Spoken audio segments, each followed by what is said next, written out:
Hi there, Prairie Plant Girl here. I've been trying to figure out how to get these hoop house plastic things to stay together for a few years now. And I know you can buy clips to put over top the hoops that run underneath the plastic.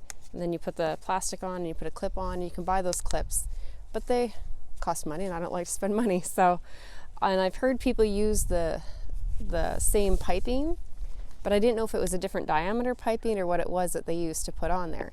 But I was recently on a website from the University of Saskatchewan, and they said they use the same diameter, just the cut off pieces, but they didn't show me how to do it, and I still needed to know how to do it. So I've been playing around here trying to figure this out, and I think I've come up to with a solution. So I thought I'd share it with you, and hopefully it works for you too. If you have a better idea, let me know in the comments down below. Okay, so all I did was cut a small section off of that piece of pipe that I was using. I think it's about 5-6 inches. I've made a slice down one side of it. So you can see, hopefully there, it comes apart. It's sliced open there. I have a pipe cutter, so that's how I slice these, but you could just use a knife. You need something pretty sharp to get through these, I think. And not the safest of ways, but I just did this with my hands well out of the way and pushed down to put that slice in there. Be very careful if you're doing that. Then what I did with these little pipe pieces is I put them in a bucket of hot water.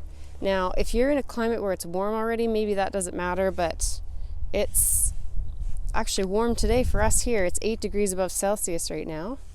So I needed to warm these up a little bit to make them a little more pliable.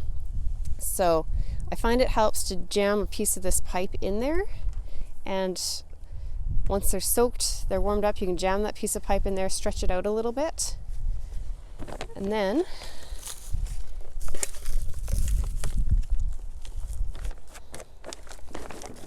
bring it over here, and you kind of need to pry it open, hook it over there, and then I just wiggle that old pipe out and keep pushing down until I can get it on there. And it's really easy doing it that way. I've tried it before in other ways, and I've hurt myself. I haven't been able to get the pipe open. So what I did to get the pipe started, to get the other one on, sometimes depending on how warm and pliable your pipe is, you might need to just kind of give it a little stretch.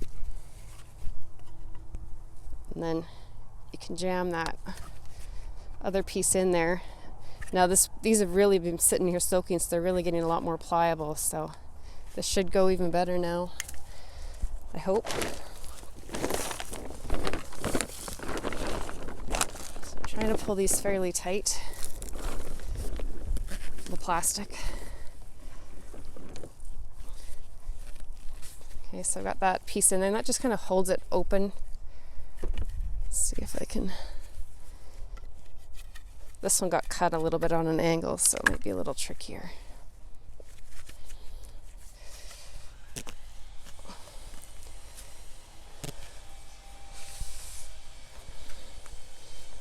So just get that started. Clipped on that pipe there as much as you can. My gloves out of it. And then just pull this pipe out while I'm pushing down with this hand. I'm squeezing the bottom tubing against the top tubing, and then I can just work my way down.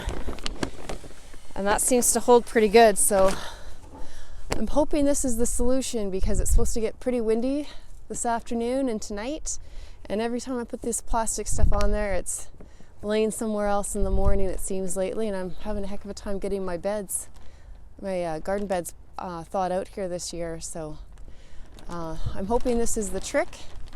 I'll let you know in the morning.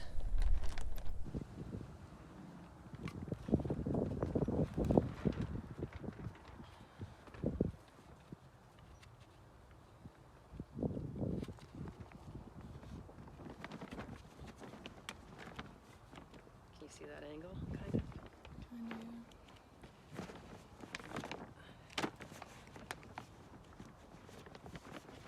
This one doesn't want to go.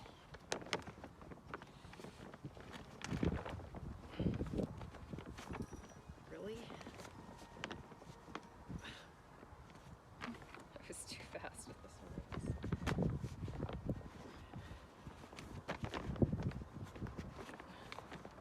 This great trick, it doesn't work. There we go.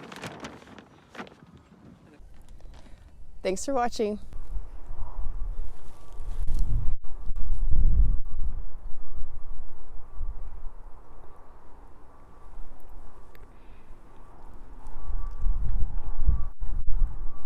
Well, my little clips seem to have done the trick.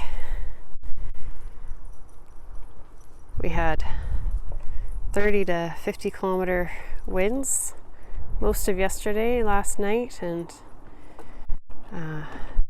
then gusting around a little bit today. Now that's not extreme winds, but it's enough it would have